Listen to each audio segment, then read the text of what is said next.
ADHD Rewired, episode 466. This is the podcast for those of us with really good intentions and a slightly wandering attention. I'm Eric Tivers. I'm a licensed clinical social worker by training and a coach by design. I'm your host, and I have ADHD. ADHD Rewired is more than just a podcast. We are a community. We are wired for connection, and you are not alone. Go to ADHDrewired.com to learn how you can join us in our free and secret Facebook group. Get additional resources for every episode, including links to any resources we mention on today's show. You can support us on Patreon, sign up for our email newsletter. You can request podcast postcards to distribute to your clients and support groups. Learn all about our award-winning coaching and accountability groups. You can co-work with us in our Adult Study Hall virtual membership community. You can do all of these things by going to our website at ADHDrewired.com. We know that starting is the hardest part, so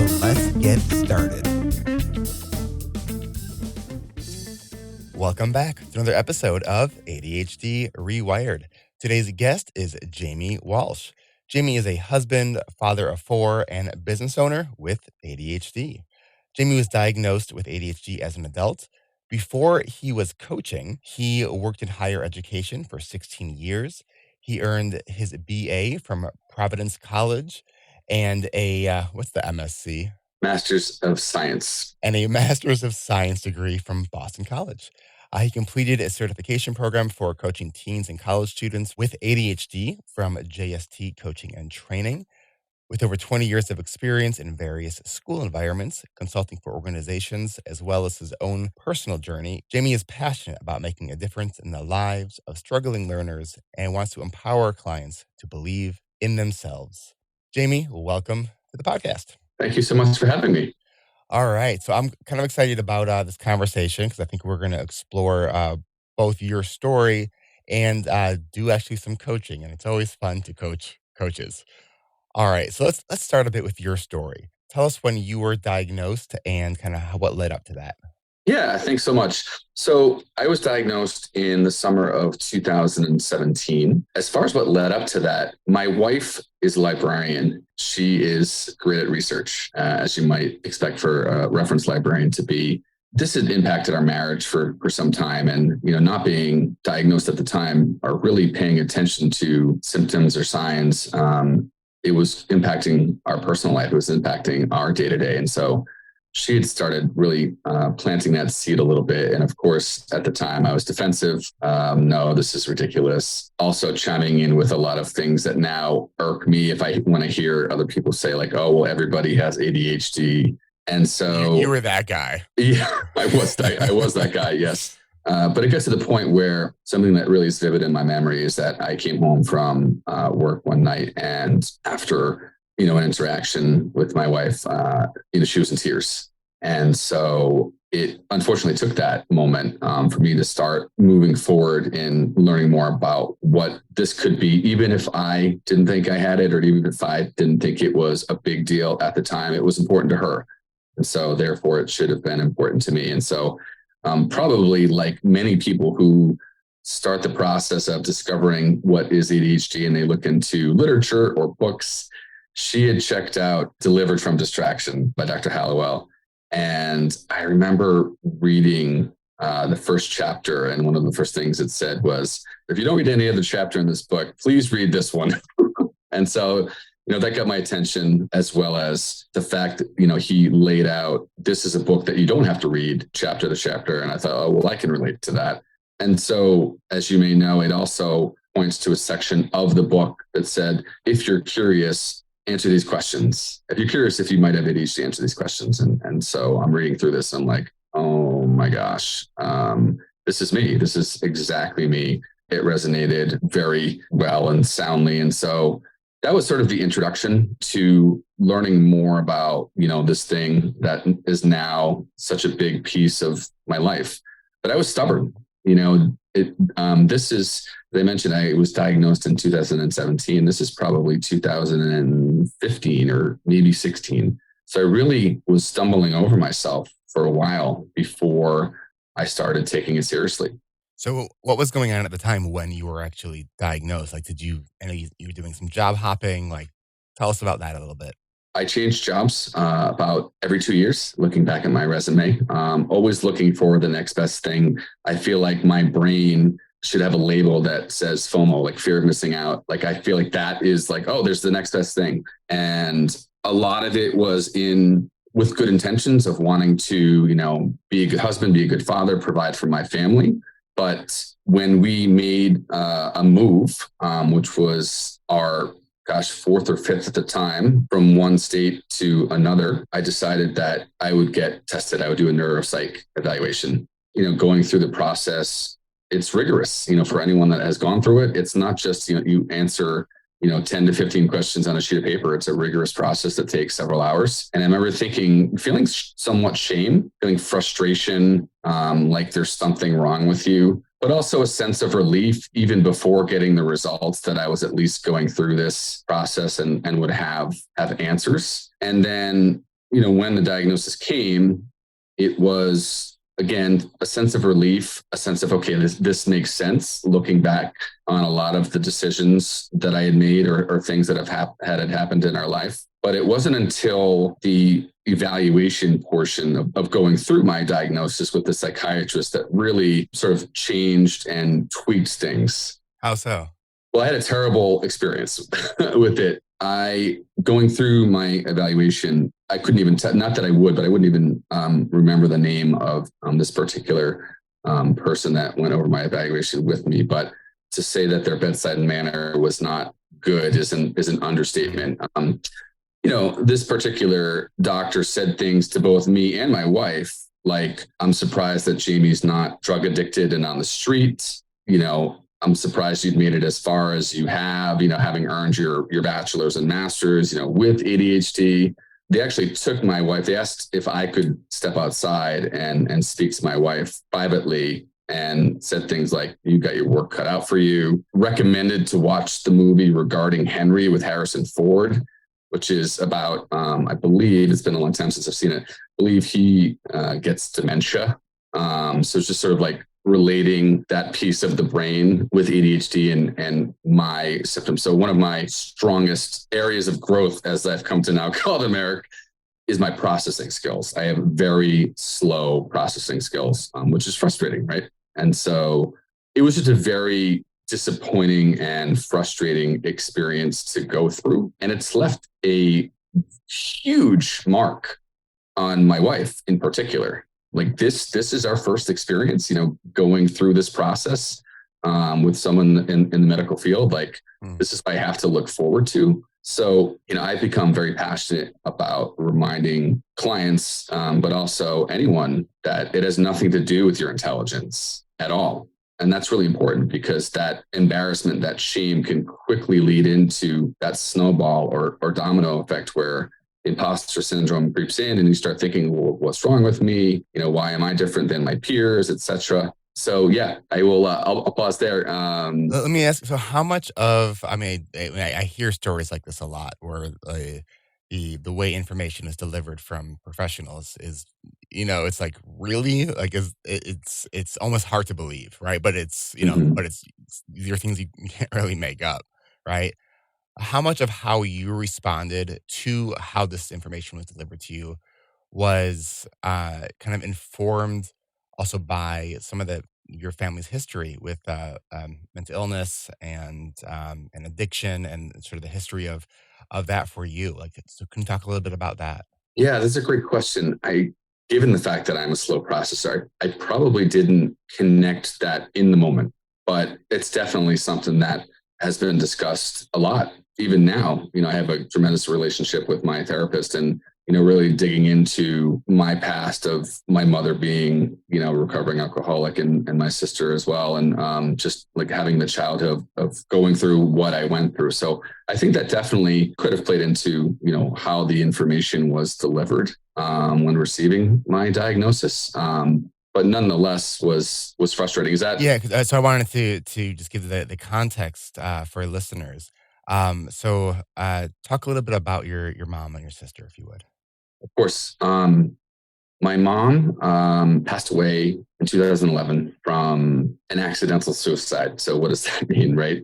Even now, saying it out loud, This is something that I've struggled a lot with in terms of delivering the information to other people, and just sort of being okay with how she died. She was a recovering alcoholic, but was in recovery for over 22 years.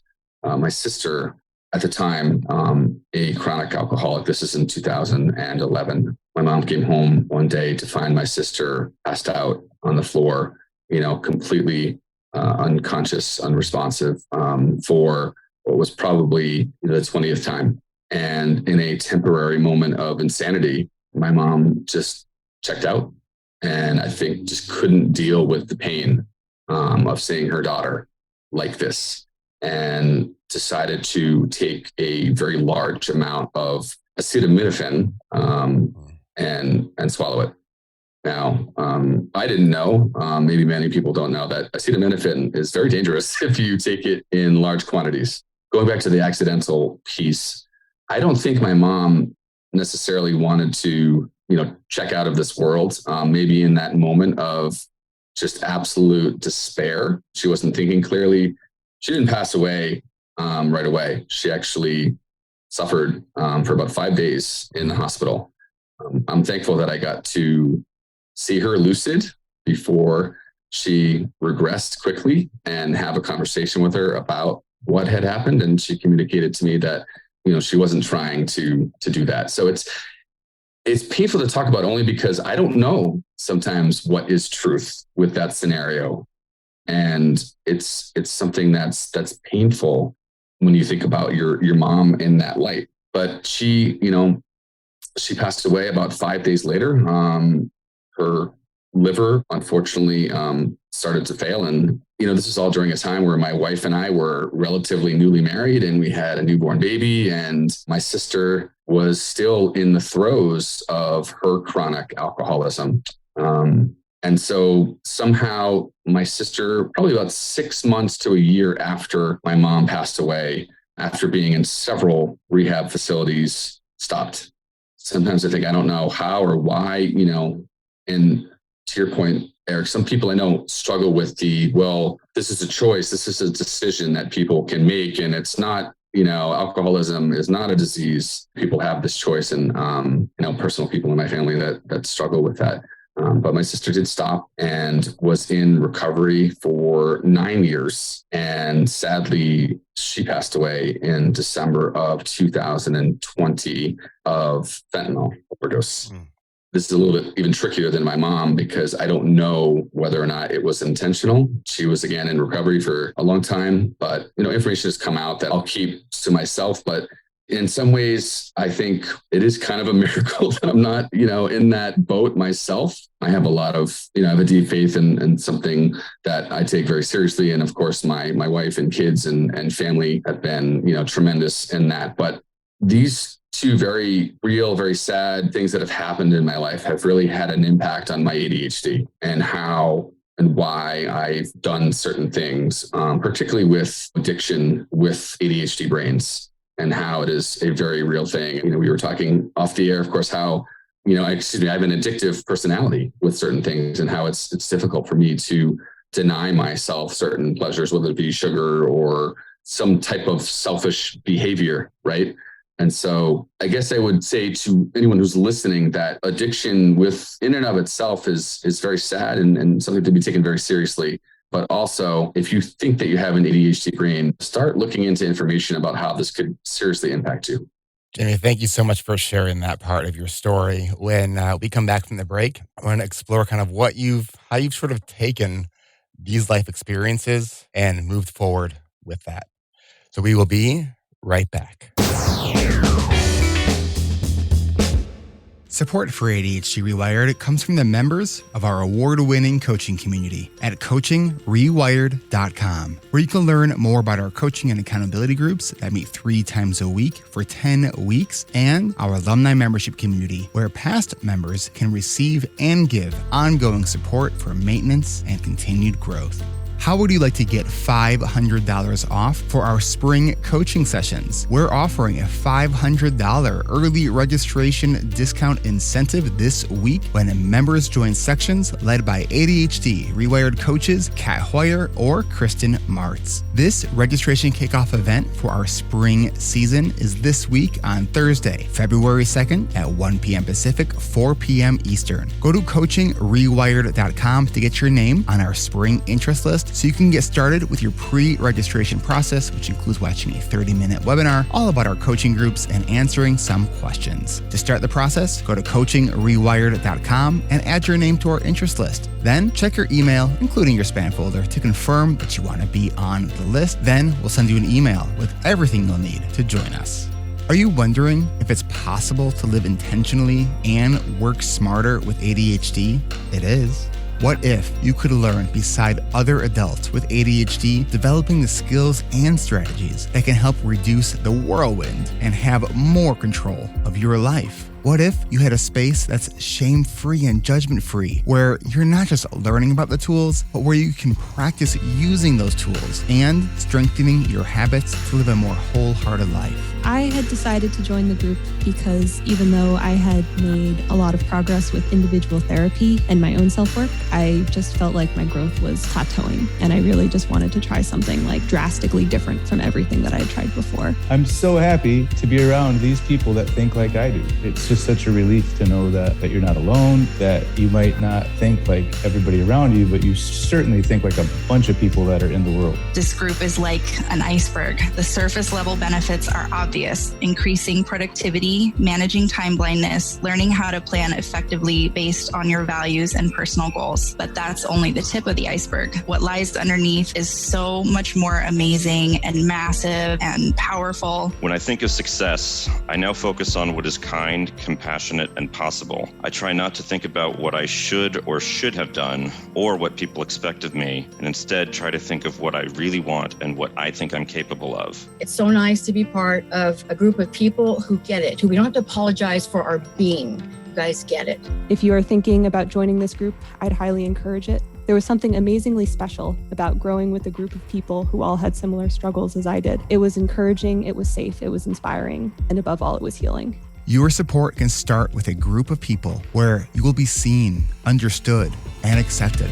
So if you're sick of trying harder and want to try something different, and you could fully commit to 5 to 7 hours a week for our 10-week intensive coaching program, then go now to coachingrewired.com to see the sections and times you could choose from and to start your pre-registration process. And don't miss your chance to get $500 off enrollment for select sections of our spring coaching season with ADHD Rewired coaches Kat Hoyer or Kristen Martz. Join us this week on Thursday, February 2nd at 1 p.m. Pacific, 4 p.m. Eastern. The deadline to submit all pre-registration submissions is at 11:59 p.m. the day before our registration events. So go to coachingrewired.com to get started. And if you're hearing this after that date, the website is still the same. Go to coachingrewired.com.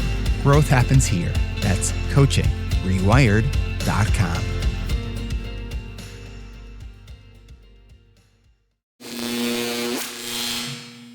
All right, we are back with Jamie Walsh.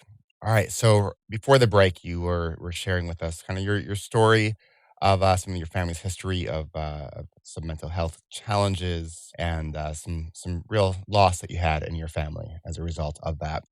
Now, one of the things that we talked about when we were first exploring you coming on the podcast is just this idea that kind of anything is possible and that we could always reinvent our life kind of at any time, and really looking at sort of resilience as a superpower in a sense, right? It's funny. I asked in my coaching groups on day one, I asked members what what one of their biggest strengths or superpowers is, and one of the things that I always share is I'm a lemonade maker, right? Like I take lemons and turn them into lemonade. And it sounds like you are kind of doing the same thing. So why don't you talk about what kind of lemonade have you made?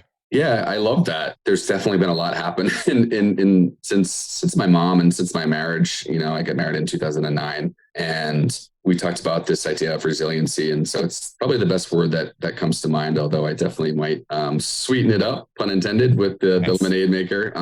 As I mentioned previously, my mom and my sister have really made me think about my own. Now that I'm aware of my own ADHD diagnosis and my behaviors and own addictive personalities. I think I've always been somebody who's resilient because I've been in those moments where the imposter syndrome can creep in, and anxiety and depression, which are, of course, as we know, some of the most common comorbidities, can overtake you, and it's a horrible feeling. And so for me, I go back to certain times where those, washed over me, and never want to feel that way again. And I want to write my own story. I think we all love an underdog story in certain ways, and it's not meant to be kitschy or cliche, but life is hard. I have a meme that my sister sent me a few years back, and it's sort of in my rainy day folder of things to make me smile or make me laugh. The meme is, being an adult is like trying to fold a fitted sheet. And I remember looking at that for the first time and laughing out loud. And she had such a great sense of humor like that. And I feel that way too. I think, life is hard.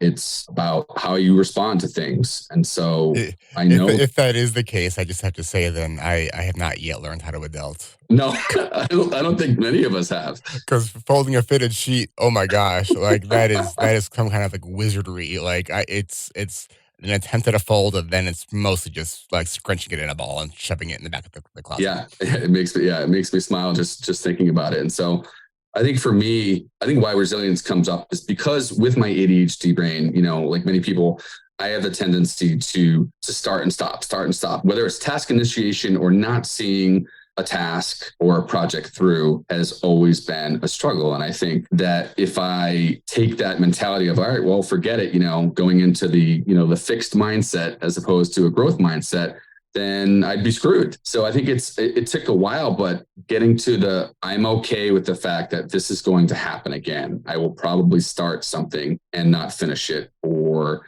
have difficulty starting a thing. But now educating myself, I think as an adult, and particularly in starting this business, I've become a learner in the sense that I crave to want to know more and more and more about myself, about ADHD, about just human behavior and what works for me, setting myself up for success and hopefully setting my clients up for success. So that is sort of how I look at this sort of recreating my identity, particularly since 2018.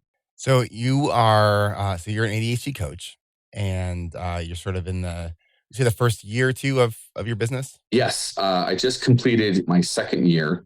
It's been a journey. I wish I had done it 10 years ago, but I know that also I wouldn't have the wisdom and knowledge that I do now and life experiences. But yes, I coach mostly college students and adults, but I have coached some teens as well. I just really, really enjoy it for many reasons. I think when I first started coaching, my niche was teens and college students, and particularly college students because of my experience in higher education. But the more I coach adults, the more I really enjoy it because I have so much in common with so many of my clients, whether it's someone who's married and, their marriage is being impacted by their severe ADHD, or someone who may be going through or has similar problems professionally because their ADHD is impacting their performance. I can resonate, and I'm super, grateful having the experience and training that I was able to get. But I feel like a lot of my coaching is really life experience. Yeah, I think that's a really,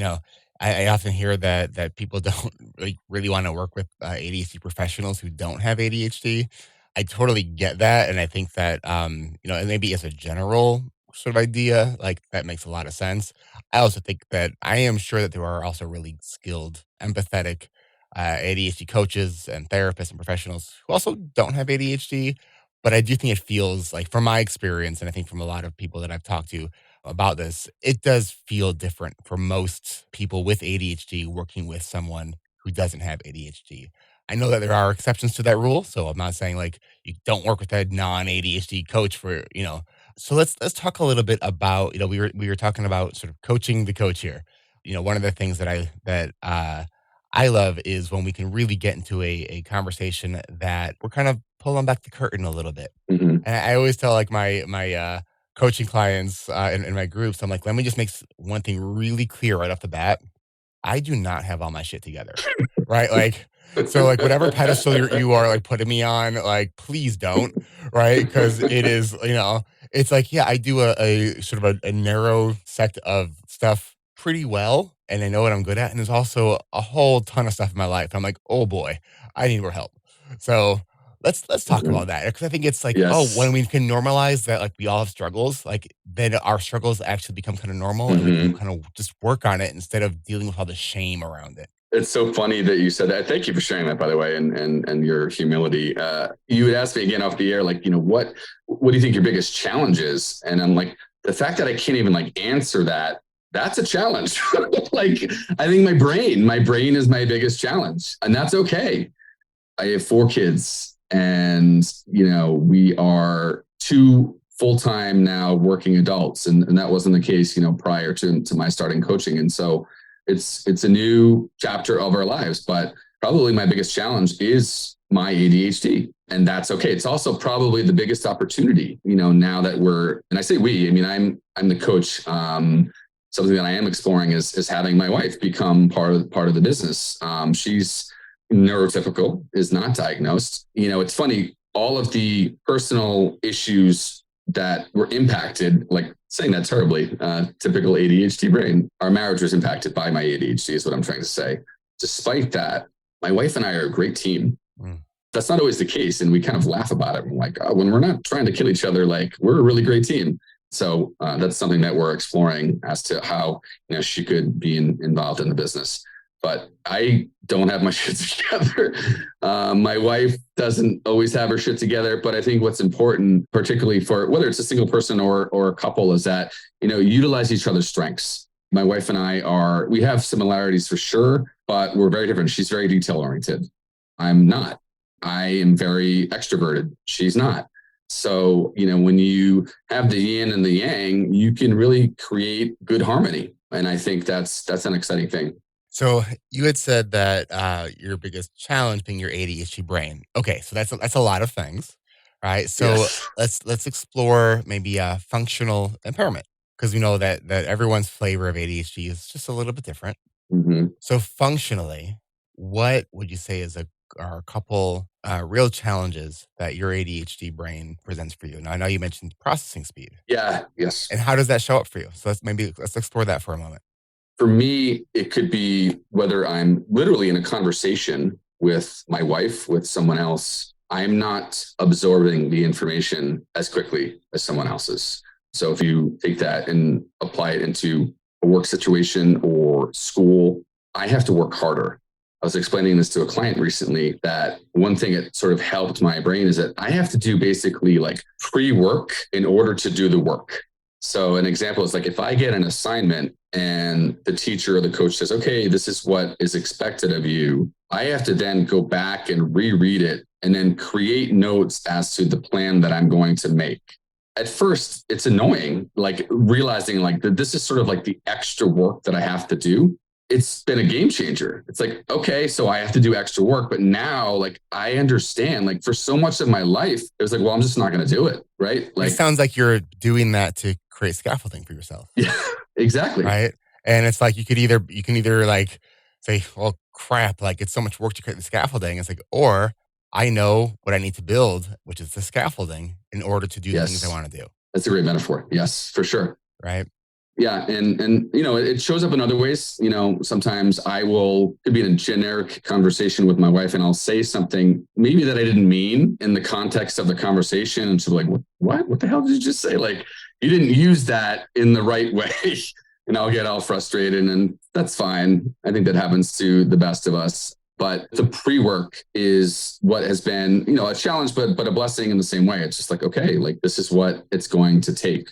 I would say the next 2 functionality areas that are issues for me, and probably 1 and 1A or 2 and 2A would be impulsivity and emotional regulation. they can go hand in hand. But this idea of like not being able to regulate your emotions when something good is happening, or conversely, when you receive constructive feedback, it's like, oh, well, I'm the worst person in the world and I'm going to get fired, or the sky is falling. That's a struggle for me. I definitely have what is known as, RSD, that rejection sensitivity dysphoria. Is that something you want to explore? Sure. It's, rejection sensitivity dysphoria, is really this phenomenon that's, those people like myself who get feedback, constructive feedback, and maybe even critical feedback, take it very personally and not always as a learning moment, more so as, well, at least for me, I'll speak for myself, that I'm a bad person, and that creeps into the shame and what's wrong with me. It's just holding a heavier weight, I guess, than what really should be. I think of the children's book, Henny Penny, like the sky is falling, which is ironic because I see this to my wife all the time, that even though I struggle with this, with RSD, I'm also, for the most part, practical when it doesn't relate to me. And so, it's always easier to, work on other people's challenges than it is our own. Yeah, exactly. So when it's not like related to me, it's like, oh, well, you're fine, like, or things are going to work out. But when it involves, yourself, it's a whole different ballgame. So I think part of what has helped me through the RSD is, coming up with different coping strategies. For me, exercise, prayer, therapy, talking things out, recognizing like, okay, what helps me get out of this funk? Of those things you just mentioned, I said exercise, prayer, and what was the other one? Therapy. Which one would you say has been the most beneficial that could have a greater impact if you were to do more of it? Exercise. Okay. Tell me about your exercise. So I've always been somebody that likes to be active in some way. I'm not necessarily, my brain is running on a motor at all times, but I do have what my wife and I like to joke as itchy butt syndrome. IBS, just a different IBS. Nice. And, feel the need, again, it's that like fear of missing out, or like, what's the next best thing? And that can be challenging. But a strategy for me has been exercise. And it could be when I'm feeling fidgety or restless. It can also be when I'm feeling anxious. And I think that, going back to greatest challenge of an ADHD brain, I've been challenged with when's the right time to exercise. Is it in the morning? Is it like during the day? Is it at night? And how that impacts, not only myself in terms of my schedule, but then others. And that's where the impulsivity comes in. It's like, oh, well, say to my wife, hey, I'm going to go work out right now, without like thinking it through. And she's like, are you serious? Like, we have this, and this to take care of. Like, you can't go work out right now. But it is a great coping mechanism to release that stress, to know that like, hey, okay, I can lean on this when these symptoms are getting in the way. And I'm actually excited, I guess, for lack of a better word, that I've been getting back into a passion of mine, which is tennis. I was a tennis player growing up, and I really haven't played consistently since probably right after college. And so it's been a blast. I don't even think of it as exercise because I enjoy it so much, but that is definitely something that I wish I could do more of. But it's also a challenge too, because it's like fitting it into your schedule, and then you're making those excuses, and that emotional regulation creeps in. We do have to fit one more quick break into our schedule here. But when we come back, we will pick this up right where we left off. So we will be right back.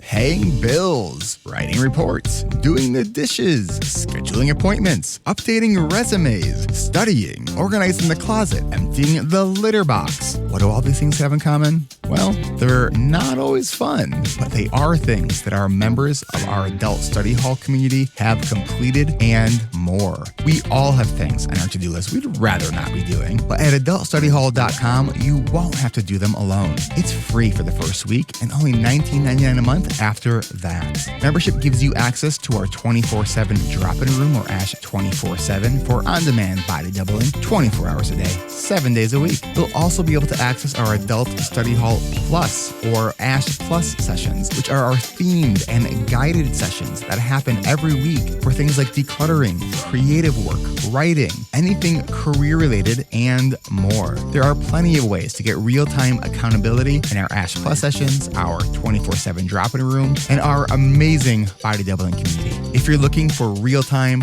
accountability, your virtual co-working body doubling community awaits. Go to adultstudyhall.com, and it's free for the first week, and it definitely works best if you actually try it. So go to adultstudyhall.com and come work with us. That's adultstudyhall.com.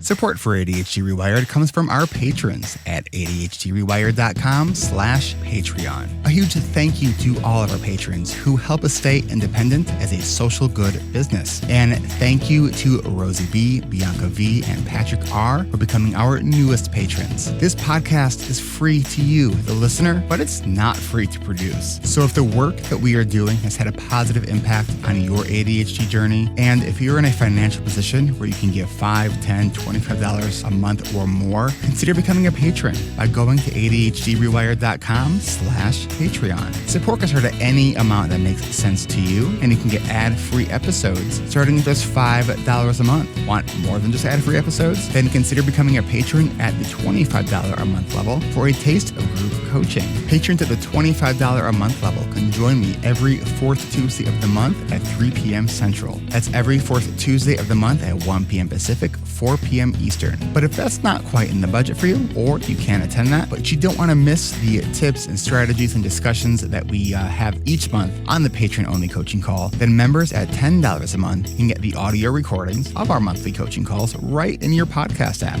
Just go to the Patreon page for ADHD Rewired, and you'll set it up there. Thank you again for all of our listeners and all our patrons who help keep this podcast independent and giving us the gift of having a positive impact on our fellow ADHD brains all around the world. So if your budget allows and you're able to support our mission with a monthly contribution, to the bottom of my heart, thank you. Remember, perks start at just $5 a month with ad-free episodes, and support can start at any amount that makes sense to you. That's adhdrewired.com/Patreon. And thank you.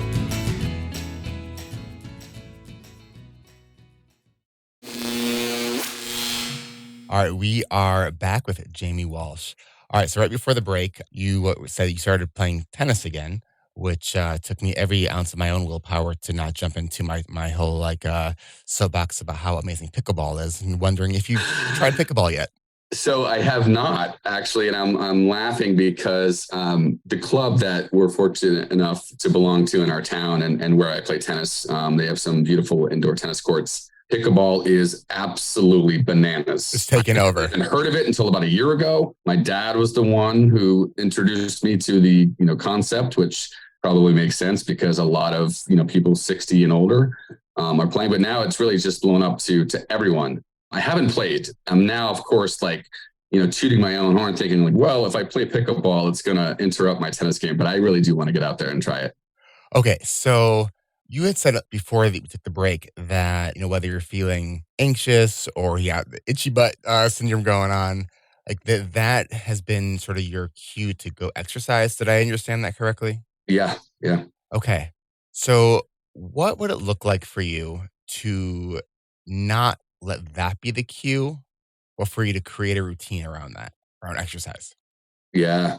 I think it would look great. And it's something that I've done and continue to do. And that's the struggle, right? Again, going back to, my biggest challenge of my own ADHD is nothing's perfect.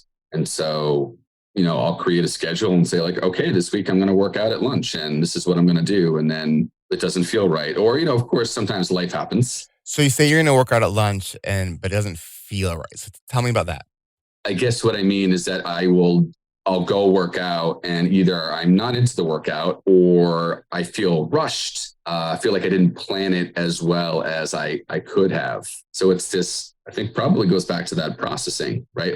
Did I really think this through enough to schedule working out or playing tennis, whatever I'm doing during this time if I'm feeling rushed? So you planned to play tennis or you planned to work out at lunchtime. then you're actually doing what you intended on doing. And at the same time, your brain is telling you, wait a minute, Jamie, did you plan this the right way? I mean, is that kind of what you're saying? Yeah, but when you say it that way. Well, and it's funny because I want to share with you a couple of years ago, I was sort of doing some experimentation with my own schedule. And one of the things I wanted to do, because I tend to work a lot of hours, and so to try to counter that, I made my summer schedule where I kind of started late, and so it was very intentional. Like I want to go and say play frisbee golf like during the day, like or before I start my day. So like I'm out playing frisbee golf. It's like 11 in the morning, and I'm actually feeling guilty playing frisbee golf because I feel I should be working. And I found that so Mhm. interesting because this was actually part of my yearly goals. Like, so I'm Yeah, actually doing the thing I intended on doing. And so in that moment, I was really able to sort of like stop and take a step back and be like, this is so interesting, right? This is absolutely what I've intended on doing. I've made my schedule to allow me to do this. And yet there's still that voice in the back of my head that goes, what are you doing? You're supposed to be working, right? And so when we can sort of like take a step back and say, wait, this was my intention. I'm doing what I intended. And yet there's these sort of echoes of sort of old scripts. So I'm wondering for you, are these like some echoes of old scripts for you that when you were actually doing the thing you've intended on doing, but it's different from what you are used to doing? Does your brain kind of go, what are you doing? absolutely. I love the way that you explained it, like the feeling guilty, whether it's I should be working, which is I would say most of the time, oh, I should be working and not like enjoying myself. And that goes into the when, which I find interesting in your example of like, at the beginning, early in the day. Well, this is a great time because you haven't even started your workday, right? Whereas for me, maybe the lunch hour time, I'm sure that was a piece of how I was feeling, guilty. Oh, I should be working and not, enjoying myself. How much do you struggle with transitions? A little. A little bit. But I think that's part of how, ADHDers, not all, but can thrive in chaos. Okay. Because the reason I was asking that is because like there's been so many times where like I look at my schedule and I'm like, based on my schedule, it looks like it would be, it'd be ideal for me to work out, say between like noon and 2, for example. Mhm. But once I'm at my office, the gravitational pull of my office chair is more heavy than any other place I know. So I just have a hard time transitioning. So for me, I know if like once I start, I'm a workhorse, right? Mhm. So once I'm in the groove, like I don't want to take that break. It's hard for me to take that break, even though when I've been able to do it, it's actually quite helpful for me. But I also know the amount of sort of energy and effort that's required for me to stop what I'm doing at work, transition to do everything I need to do for the workout, and then come on back to work.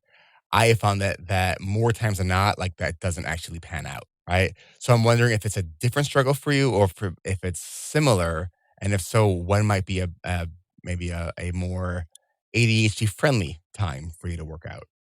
Yeah, I was thinking as you were explaining that, Eric, like you must struggle with the Pomodoro technique. Yes, and I do a modified version of that. Could be in our adult study hall community. I lead a Pomodoro dance party once a month, and after the first couple of times of doing it, I'm like, you know what? Let's do the Pomodoro style, but I want to do 15-minute work blocks and then 10-minute dance breaks. And I find it to be that for me that works so much better because Mhm. it gives me time to get into each thing that I'm actually doing. Yeah. I think with transitions, there's a little bit of struggle. For me, I am somebody that does better with structure. But, as I've come to learn in my own journey, like you think of the concept of time management, it's not just people that are, always late for an appointment or missing appointments. It's how you manage your time. I haven't always been great at that. You book too many things, you try to get too many meetings into the day. And so that's, I think, something that I still work on a daily basis. Is like, how do you balance, that work-life balance? But also, I think transitions can be difficult for me for silly reasons when I hyper focus on the dumbest things. When I know, like, I'm hearing some self judgment here, Jamie. when I Silly know to pick reasons up my and kids from like school and I'm just like focusing on something really mundane and really not important, and I'm looking at my timer, knowing like I need to leave right now. Why am I not leaving right now? because it's hard for our brain to shift, Yes. right? So it doesn't even matter. Like whatever you were doing is giving you a good supply of dopamine, Yes. and even though you might be like intellectually knowing that like this is not important right now, But there's also the other part of your brain goes, but this feels good. Keep going. I think there's a level of arrogance too. I really do. Like, oh, like I'll figure it out, or like I'll make up, like maybe not make up the time by like, oh, like I'm gonna go speeding. Of course not. But like, there's a level of, oh, I know what I'm doing. I'll make sure that I get there. Is it arrogance, or do you think that like there's a history of things have kind of worked out, and why would this be any different? You would think that would be better answer than what I would say. I so appreciate your honesty right now. Okay, so when you do work out, like how do you feel? Because I know for me, like my brain it literally organizes itself when I'm working out. How is it for you? It's amazing. I mean, it's one of those things where it's funny, right? We know that this thing is going to make us feel better. So why don't we do it when we're supposed to do it? Talk about how it makes you feel better. For me, it's like, just, for listeners, I am on medication, and for me, I've had a very overall good experience. Like it really, when I was resistant to take, and this will be relevant to my answer, it was kind of like, where has this been my whole life? When I found the right dose of medication, like it really gave me that focus. When I exercise, particularly like if I'm, playing tennis, it's almost like this cleanse of the same focus, but without the medicine. It's such a great feeling. And of course, the added benefits of the exercise itself. Have you taken note about how, like, say, for the 3 to 4 hours after you have a good workout, like how you feeling? Yeah, you feel great. And less anxiety? Way less anxiety. Less itchy butt? Yep. Okay. And in terms of the emotional self-regulation, would you say that the sort of the flare-ups happen less when you're working out on a regular basis? Absolutely. Your mind is clear, much clearer. So the thing that is kind of getting in your way of kind of doing the things you really wanted to be doing, you said it's kind of that emotional self-regulation, the itchy butt, and you're letting emotional dysregulation be a cue for your exercise right now. Mm-hmm. Okay. So one of the things that I have learned and have relearned a number of times over the last decade, once I actually realized how important exercise is for my brain, because I've slipped here and there, and it's like every time I slip, I'm like, oh my gosh, like I can't not exercise. Like I have to be exercising. Especially over like during COVID, and then when I got my motorcycle, and like that was my hyper focus for like a good 2 months, and I stopped exercising for 2 months, and then I was like, oh my god, I am seriously depressed right now, because I wasn't exercising. Because the time I would be exercising, I was on a motorcycle, and it was like once again I realized, oh my, I need to exercise for my brain. My mental health depends on me exercising, and so it's every time I'm having that like, I don't really wanna. I remind myself of the why, and it's I'm doing it for my mental health. My mental health needs me to exercise. So this idea of we can't look for the time for exercising, right? We have to make the time, we have to carve out the time, and we have to protect the time. Mm-hmm. So, and there is no right or wrong time to do it. It's what works for you. So what have you found to be the most overall reliable time for you for working out? It's a great question. I'm going to give you 2 answers. Typical ADHD form. I feel the best, like in terms of productivity, about like my day when I work out in the morning, because it sets your day up for success. I feel like to your point of like those 3 to 4 hours after you work out, your mind is clear, and it's just a great way to kickstart your day. However, I'm somebody that doesn't always have the best workouts when I work out early in the morning. And, that could just be too bad, so sad. You just need to do it. So that was my first answer. My second answer is my preferred time is the lunch hour, because I do feel like I'm fully engaged in what I'm doing, so long as I can limit that guilt that we talked about earlier of, I should be working. But well, what if you, instead of trying to limit the guilt, if you notice it in a more mindful way? Yes. And knowing that like the idea of neuroplasticity and rewiring our brain means, okay, we're still going to have these thoughts, but we can change how we react to those thoughts. And then over time, because here's what happens when we have these kinds of automatic thoughts, and then it causes us to change our behavior, we are just reinforcing those negative, unhelpful automatic thoughts, right? Mm-hmm. When we can say, okay, I'm acknowledging I'm having this thought, I'm acknowledging how it's making me feel. I'm also acknowledging that that doesn't mean I'm doing anything wrong. And this is just sort of the programming of my brain. And I'm going to just acknowledge it and not stop what I'm doing in the effort to kind of start that reprogramming. Yeah. And I think that is well taken, that point. And like I said before about being a constant learner, every time I exercise, I try to take something that I might tell a client in terms of time management, what you're going to get from that exercise, but also to the point before about guilt. More and more, I take these little nuggets, these little anecdotes of like, okay, these are the benefits. This is how I'm going to feel. Like I'm more mindful of before even going into the workout, like, this is okay. Give yourself that permission. And that's really important. It's a really important reminder for me, for anyone that sort of struggles with that guilt or doubt. And what kind of workouts are you doing in the morning that are boring? Typically in the morning, I will just do cardio, treadmill, elliptical, Stairmaster, typical cardio stuff. And what are you doing while doing that? Listening to music. Okay. Is that enough of a incentive?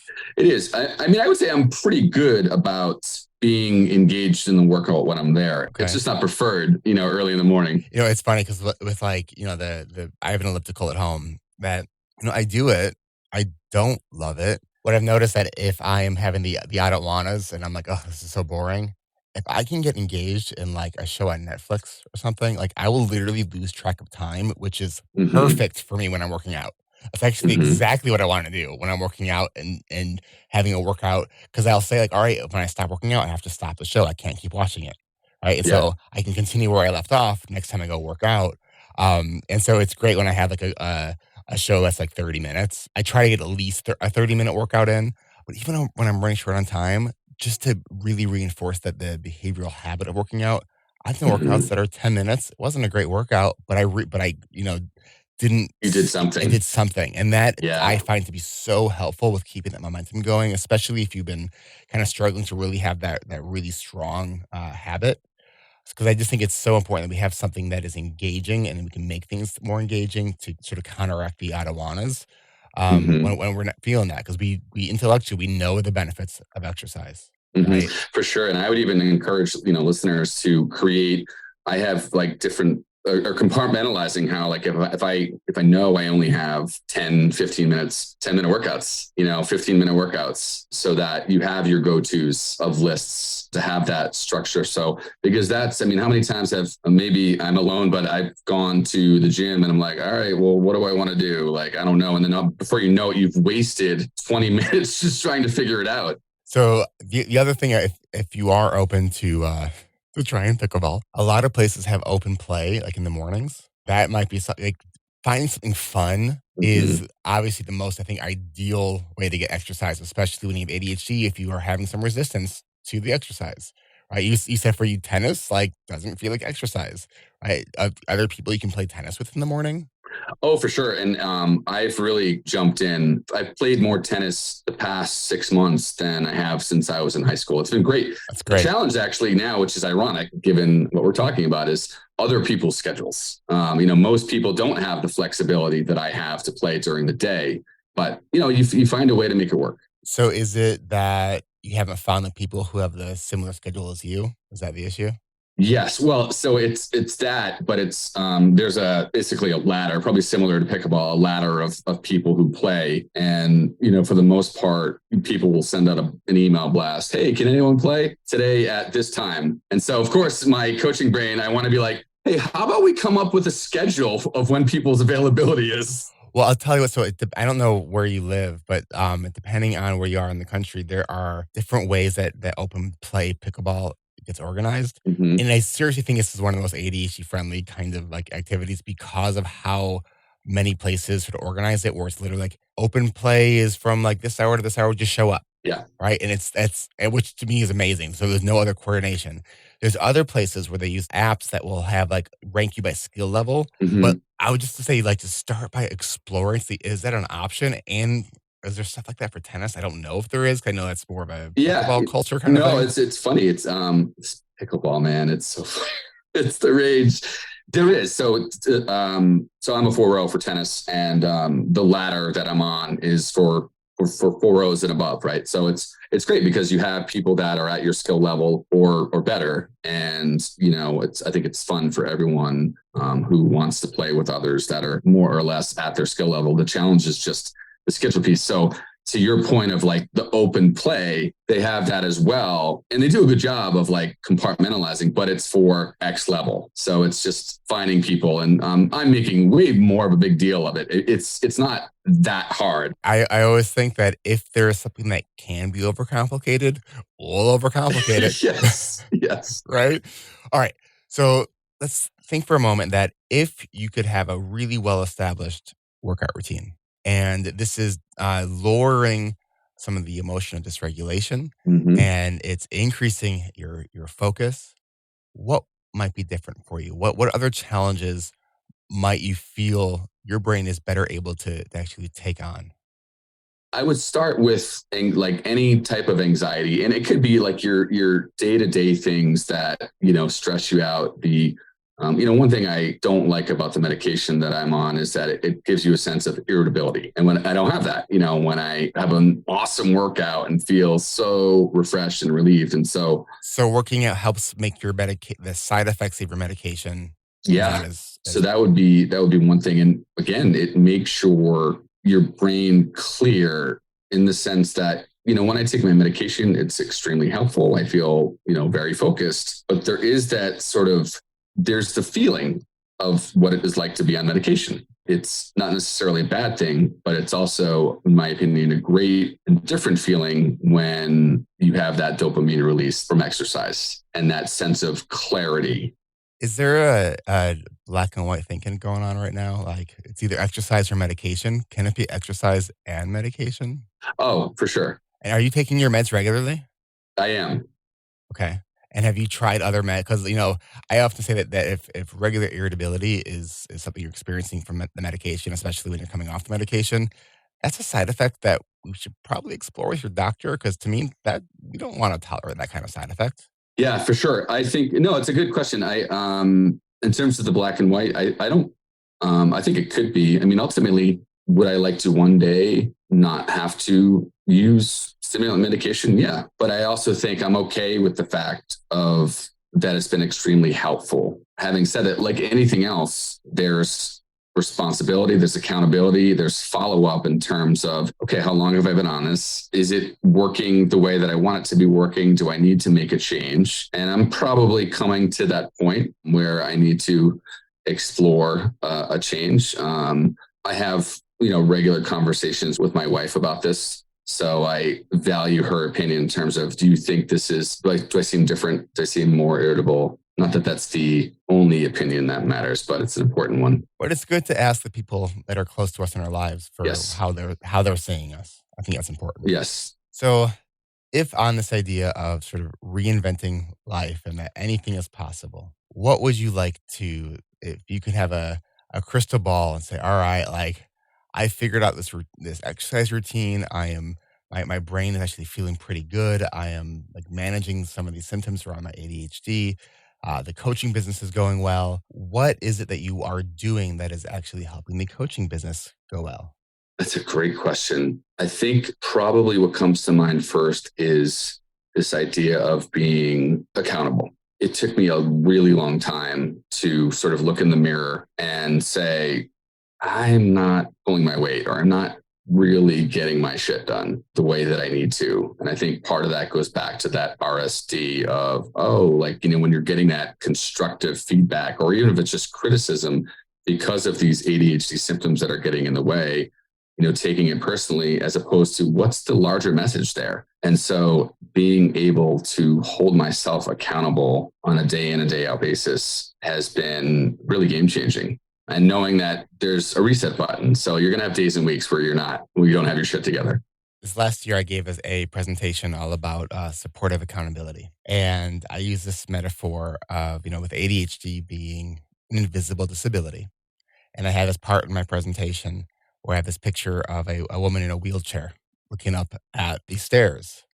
Right? And I asked the question, like, basically, you would think that anyone that would even suggest that this woman needs to just try harder to get those stairs, like, that would be a pretty asshole suggestion, right? So part of it is you need to find the ramp, and sometimes you need to ask for the ramp. So if we could agree that ADHD is an invisible disability, and part of what is going to help us bridge good intentions into action is we have to build these bridges, and these bridges is accountability.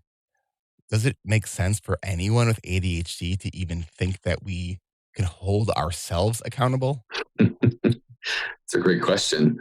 I think if you can't hold yourself accountable, then it's going to be hard to, have others, help others as a coach hold themselves accountable. For me, go ahead. Yeah, no, I'm looking at the time like shit because I really want to challenge you on this here right now. So what about modeling the fact that like for the things that I know that I want and need to do, that I also know that I may have some resistance around, or Mhm. maybe dragging my feet around, or like whatever it is, when I share that intention with someone else with the intent of then needing to follow up to communicate and report about how I did with that thing, like to me, that is the bridge for me that bridges good intentions to actions, right? Mhm. It's not like, oh, I just need to figure out the best like productivity strategy to just get my shit done. It's okay. If I'm recognizing that, all right, I've put this thing on my to-do list and I have now pushed it forward 3 different times and I still actually want to do it. Like, what is going on? Right? Mhm. It's like at that point is when I will include other people in the process to all right, now I'm gonna have to report back to somebody else about what it is that I want to do. And I think that when we can say, you know what, that's part of I think for a lot of us, what is gonna really help us make those connections between intentions and actions is being okay with the fact that, yeah, I needed accountability to do certain things. And being just completely okay with that, right? Instead of like, be sure we could explore that. Well, what does that mean if I need that? Well, what if we explored how wonderful is it if we can actually have relationships in our life that can allow us to have that as Mhm. it works? Yes, and thank you for clarifying your position. I was sort of looking at one piece of accountability, which is through honesty and transparency. I mean, and that's just one piece of it. But asking for help, I think, is a superpower. Mm, Not everybody can do it. And my wife is like, she's like, you're great at asking for help. I'm like, well, thank you. I probably looked at it as, more of a sign of weakness until I started learning about myself and my diagnosis. Now I do look at it more as a sign of, or as a sign of a superpower. No question, bridges are incredibly important to build with others. To the initial point of just accountability with regards to transparency and trust, I think for me, knowing when you're not doing what you need to do, to your point of like, is it time? There's kind of two pieces to that. One is, okay, obviously this is not getting done. So do I need to ask for help? But also, is this something that should have been done without help? And am I making excuses for it? what do you tell your clients when they say, I should have done this? Get your shit together. No. I tell my clients that probably a version of what we just talked through, which is it something that you made an honest effort in trying to do? There's the motivation piece of, well, I know that I should do this thing. I'm just not doing it. Is it something that like, okay, there's the bridge there. Do you need the accountability partner piece there? Or is it something that you're forgetting and then we can build the bridge there? Or is it something that I just mentioned where, you really didn't need a bridge. You just, weren't doing it, and that it's okay. And that's going to happen. I tell my clients all the time, like I say to my kids, have a restart day, or I say reset day, like a video game. It's like I designate Fridays of all days as a reset day, probably because it's like, hey, I'm going into the weekend. It's like, we'll start fresh with everything else on Monday. There are going to be days and weeks where things feel off and you're not necessarily on your game, and that's okay. Designate a day where you start over. Mm. One of the reasons I love coaching with ADHD is that it's like the everlasting gobstopper, but the onion version of it. Like you just keep peeling like the layers, and like I you love keep it. getting closer to the center, but there's never actually an actual like middle center because it just keeps on going. I And wonder you how know, many it's listeners know what gobstopper is. I know it is that is. is that like a thing that the kids don't know about these days? I don't know. It's oh man. So, I think there's a lot that we've explored here, right? We talked about how kind of what how you got into this work in the first place and how your family history, sort of led to this, like, you wanting to do better for others as well. And kind of just looking at, all right, you've had a lot of different job experiences and trying to figure out, all right, where do you fit? And as you're finding that and still finding that, like, oh, wait, you're also still human and you have ADHD, and despite having struggles, you could also be doing really well, which I think you are. It sounds like you have things are going really well with your family, and you're growing the business. And it's a lot of these everyday things that can trip us up. And I think that our willingness and openness to really talk about it and explore, where is the struggle kind of coming from, and what can I do here? Because I think for a lot of us, just sometimes, like, talking about it with other people can help clarify some things. Jamie, is there anything that you feel you have any more clarity on now after this conversation? Oh gosh, this has been such a blast. Um, Clarity on, I'm not sure, pun intended there. I think it's clear that I am where I should be, and that's awesome. And then it's not going to be perfect. It's going to be messy, and that's okay. I think as long as as we were just talking about, hold ourselves accountable, whether it's through building a bridge or in other ways, we're going to keep moving forward. I think that if we are on the growth path, especially if we know that we have obstacles that are going to be in our way, growth is going to be messy. To think that it's not going to be is, I think, magical thinking, Mm-hmm. right? So it's, if we can embrace the mess and embrace that sometimes there's going to be parts of what we're doing on the growth path that just kind of suck, but that it's also worth it. And the more we can learn and the strategies for sort of getting around those obstacles and get those sort of wins under our belt that kind of show, oh, I have gotten around these obstacles. So I think the more that we do that, I think that the more we're like, okay, like, yes, this sucks right now and this kind of hurts. This thing didn't work, but I also know that I can learn from this because that's what I've done in the past. And I have no reason to believe that that's not what's going to happen in the future. Right. I agree. One of my favorite quotes is from the Rocky Balboa movie, which is the one that came out in mid to 2000s. And he just talks about, life ain't all sunshine and rainbows. It's a mean and nasty place. It will beat you to the ground if you let it. But, it's not about how hard you get hit, but getting up and how do you respond to it. And I love that. So, Jamie, your website is anchoradhd.com. Is that the best place that people can reach you? Yes. Jamie Walsh, thank you so much for coming on and doing some coaching. It's always fun to be able to do that on a sort of one-on-one basis here on the podcast. And I wish you all the best of luck and success going forward. Thank you. Thank you so much, Eric. This was a blast. I appreciate it. Take care. This is Eric Tivers. Thank you for listening, and congratulations for making it to the end. ADHD Rewired is more than just a podcast. We are a community focused on learning, growing, and connection. The website is ADHDrewired.com. You can find time-stamped summaries and additional resources for each episode. Apply to join our free and secret Facebook community.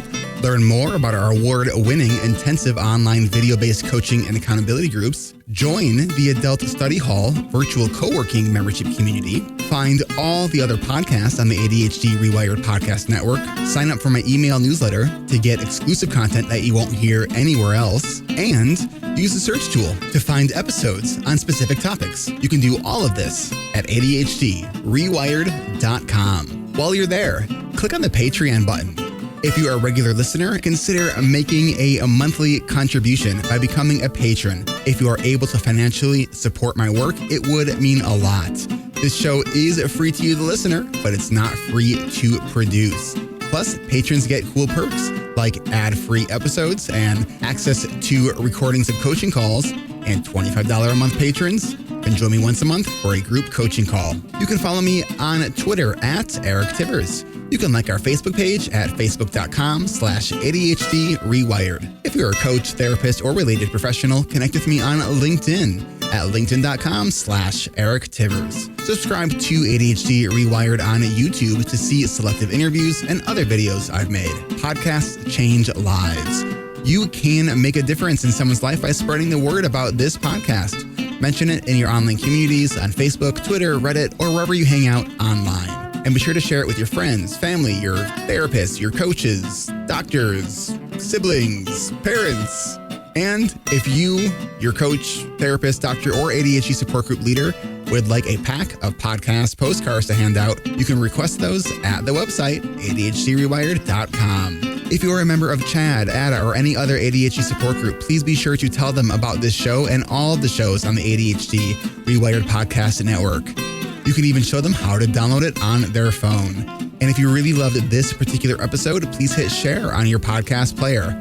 I'm only one person, and I do count on you to help spread this message. One of the biggest things that you can do to support this podcast and help other people discover it is to leave an honest rating and review on Apple Podcasts or any other app that supports reviews. And don't forget to hit subscribe so new episodes are automatically pushed to your favorite podcast app. Looking for more ways to listen and learn? Get a free audiobook and a 30-day free trial at Audible by going to audibletrial.com/ADHD Rewired. Here is my list of must-listen-to audiobooks updated July 2021. Nonviolent Communication by Marshall Rosenberg. Attached by Amir Levin and Rachel Heller. Atomic Habits by James Clear. The 5 Dysfunctions of a Team by Patrick Lencioni. Crucial Conversations by Carrie Patterson. The Coaching Habit by Michael Stainer. The Body Keeps Score by Bessel van der Kolk. Rest by Alex Sujong Kim Pang. The 5-Second Rule by Mel Robbins. Make It Stick. The Science of Successful Learning by Peter Brown. The Productivity Project by Chris Bailey. Meditation for Fidgety Skeptics by Dan Harris. Change Your Questions, Change Your Life by Marilee G. Adams. I always recommend to my coaches and admin that they read that book. The One Thing by Gary Keller, a required reading for all of our coaching group members. Procrastinate on Purpose by Rory Baden. The 4 Tendencies by Gretchen Rubin. The Art of Asking by Amanda Palmer. And if you're looking for something a little bit more magical, I have fallen in love with the Harry Potter series, and the narrator, Jim Dale, is amazing. And of course, if you haven't yet boarded the Brene Brown bus, all of her stuff is great, starting with Gifts of Imperfection, Daring Greatly, Rising Strong, and The Power of Vulnerability. And if you're an entrepreneur or leader, be sure to check out her book, Dare to Lead. Do you have something that you would like to share? Click on the podcast tab at ADHD Rewired. Click the button to be a guest at the top of the page and schedule a 15-minute interview. This is Eric Tivers, reminding you to keep learning, growing, and connecting. Self-care is not selfish. No matter what you get done or don't get done, you are still enough. And no matter how hard it feels, we can do hard things. And we don't need to do them in the hardest way possible. Thanks for listening. I'll catch you next week.